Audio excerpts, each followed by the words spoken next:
Our sermon text for today is the gospel lesson. A number of years back, almost 20 years now, I got a chance to ride in a Corvette. That car was beautiful.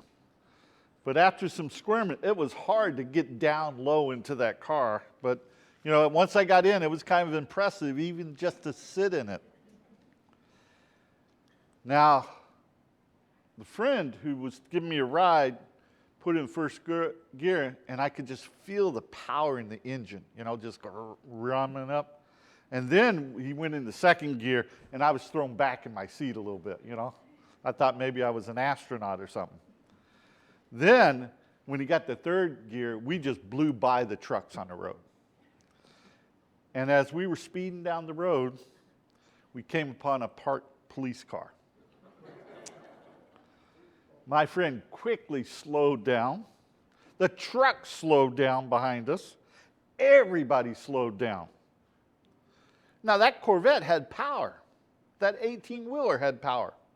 But that unmoving, unstarted, parked police car had authority. Authority over power. Let me ask you, who is the authority in your life? I'm not asking you who makes you afraid. A bully may terrorize, a dictator may intimidate, but they never really have authority. In our text today, we meet a man of authority, the centurion, a Roman military officer in charge of 100 soldiers. The centurion knew how to give orders. He had earned the respect of the men under him. He had the confidence, they had confidence in his ability to lead. There were no questions asked, no insubordination. The centurion gave an order, and the orders were obeyed. The chain of command ran smoothly because he handled authority well. This centurion, a man of authority, reached out to Jesus. Now, he had believed Jesus was a man of God, a man of authority under God, a prophet of God. The centurion asked the Jewish leaders, the Jewish elders, to go to Jesus on his behalf. And since he loved their nation and had built their synagogue, they went. After Jesus had decided to come and heal the servant, the centurion sent his friends and said, "Lord, don't trouble yourself. I am not worthy to have you come under my roof. Therefore, I did not presume to go to you.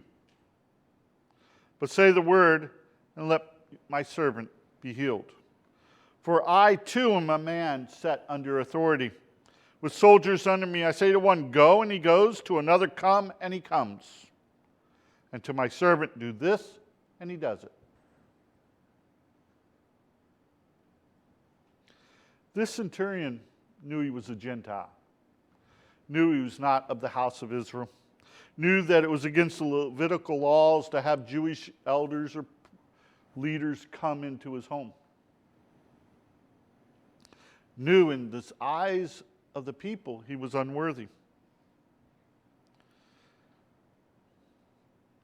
But he was also a man who trusted God, hungered for God to work in his life. He was a man under authority and of authority.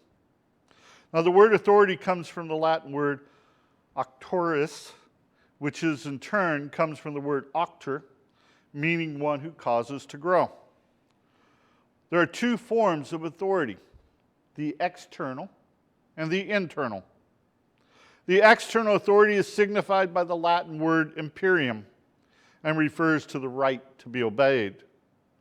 The external authority is attached to the office, to the boss, to a policeman, to an emperor. It's positional authority. It is not based on the person, it's based on the role they have. We have been brought up to think of authority in terms of position, of power. We obey the speeding laws when we see the cop. Without the cop, we blow by the trucks. Why? Because of external authority and power. In the world, Jesus said, I recognize rulers lord it over their subjects, and their great men make them feel the weight of authority. The way we live in this world is fear of getting caught. We obey, we do the rules. We obey mom and dad lest we get punished. We obey lest there's something bad going to happen to us. And matter of fact, that has become such a part of our culture now that people actually think it's not even wrong unless you get caught. How sad. We are not people who understand authority. Internal authority is different. Internal authority is signified by the Latin word auctoris and refers to the weight of evidence or experience. It's the idea that when you study and do things, there's a certain body of information that says this is the way it is. Internal authority is why scientists or musicians or theologians will learn, accomplish something, or proclaim the truth. The internal authority is based on the understanding the principles and the laws that God has set up. In other words, this is the way life works. This is the way God set it up. For example, a scientist understands that the laws of physics work a certain way, and that the second law of thermodynamics can't be changed. That the law of gravity works unless there's the law of thrust to overcome it. Musicians understand that notes work a certain way, rhythms work on certain principles. And you can experiment with them, but they're not going to sound too nice till you hit those right principles. And then it sounds quite wonderful. Theologians know that there is a certain truth, revealed truth from God. And when we stay in that and we follow that, what we say is proclaimed truth. That's the way life works. If I was to tell you that the Ten Commandments didn't really imply, they're not really the principles of authority of God, you might break them. But there's not one commandment you can disregard without hurting a relationship.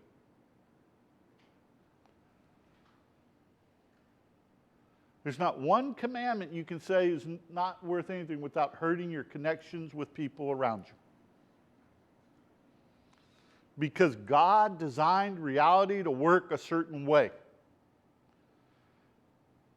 And it works that way. Moral reality as well as physical reality. And when we understand that, that becomes an internal authority to guide and shape us. Going against the principles of the laws of God that God has set up will only be self-destructive. I deal with a lot of people who in their lives have thought they could pick and choose which ways they could be. And they're in pain. Or they have created pain for others. And they have to deal with the guilt and the shame and the frustrations that come with those things. If they had followed God's ways, life would be so much easier for them. Easier in the sense that it would work. They would not have to clean up their mess. Impulsiveness is simply doing what you feel like when you want without thought of the consequences. And impulsiveness is a major principle of why people do what they do nowadays. Impulsiveness, not thinking of the consequences of their actions, cause people to hurt themselves. Because see, when you're impulsive, you ultimately break God's principles, God's ways. Now, you can do that out of ignorance, out of weakness, or just out of plain rebellion. Jesus was submissive to the authority of God. Jesus knew the principles of the eternal authority that God has set up for reality. He obeyed God. Matter of fact, even when there were times that it seemed like he may not have to, he said, Father, not as I will, but as you will. There was a willfulness of saying, God, you're in control. I know that. He also saw that real authority came from faithfulness to the little things. When I was in seminary, I had to learn Hebrew in 8 weeks. Now, that's a hard task to do for anybody. I was studying like mad. I would get my flip cards, I'd have my words, my things, and I would walk around. And I would walk and go through the cards until I had them memorized. I would walk sometimes a mile or 2, 3 miles, and as the week went on, I started to walk 8 miles, 10 miles, whatever it took. I got to a point in the middle of the course where it just was overload. My mind couldn't retain anything. I went from making A's to F's. It was like a short circuit. And at that time, I remember I had this seminarian who lived above me. He came down to me. I was older than him, and he goes, Richard, I don't know what I'm going to do. I'm not making good grades in Hebrew, and I don't know if I'm going to make it. I'm scared. And I said, well, the key is not what grade you make. The key is, are you faithfully studying? Are you working at it? Are you putting the energy and time that you have into it? And he says, yeah, but I'm only making a C now. And I'm sitting there thinking, but I'm making an F. Well, I guess he remained faithful. I remained faithful, worked, walked, kept working at it, and all of a sudden it just started to come back, just started to open back up. And when it opened back up, I made the A's, which balanced out my grade. So in 8 weeks, I learned Hebrew. Faithfulness in little things are so important. Even when it does not seem to be working at all, you have to remain faithful to what you know God has said to do. That's why he says, well done, my good servant. Because you have been faithful in very little things, you shall have authority over 10 cities, over more things. In dealing with authority in our lives, we often ask, who's in control? We often hear, who is trying to control you? At work? At home? As if your time, your talents, your feelings are their possessions. Look, you're your own person. Demand your freedom then. God gave it to you. Be your own person. That's one voice we hear in this world. But God says in John 15:5, I am the vine, and you are the branches. Whoever remains in me and I in him will bear much fruit. For you can do nothing without me. Or in 1 Corinthians 6:19, you do not belong to yourself, but to God. In Galatians 2:20, it is no longer I who live, but it is Christ who lives in me. We often cry out, who's in control? The answer should be God. Again, the centurion said, Lord, do not trouble yourself, for I am not worthy to have you come under my roof. Probably knew his sins. his paganism background, his youth that did not know the truth. Even though he had become what we call a devoted, faithful Gentile, a man who worshiped God, he was aware of his sin. So, Lord, do not trouble yourself. I'm not worthy to have you come under my roof. Therefore, I did not presume to come to you. But say the word and let my servant be healed. For I too am a man under authority with soldiers under me. I say to one, go, and he goes. I say to another, come, and he comes. To my servant, do this, and he does it. Now, they most likely do it in terms of external authority, the office of the soldier. If the servant didn't do it, he might get beat or sold.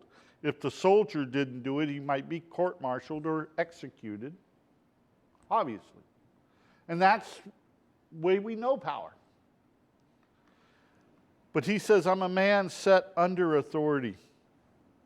I'm under your authority. You speak, Lord, and it's done.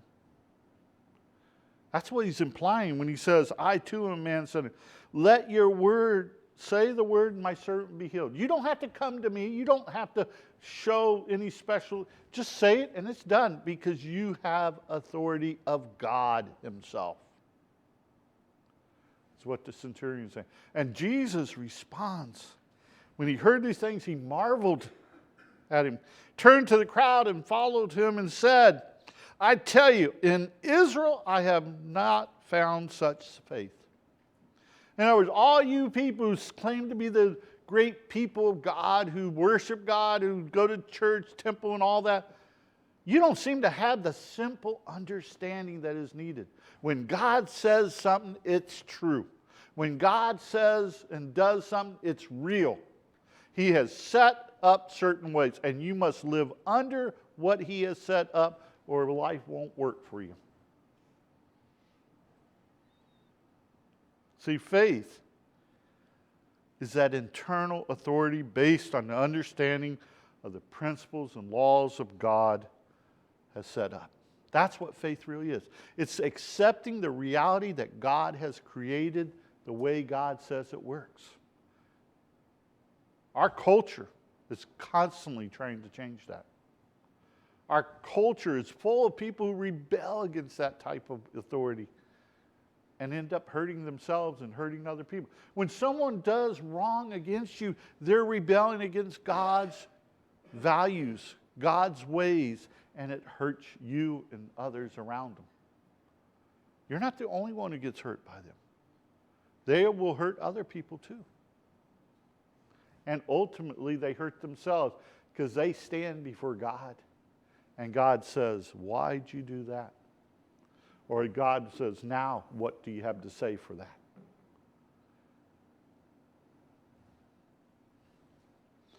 Faith understands that God has set reality to be a certain way. And we learn that from the Scriptures.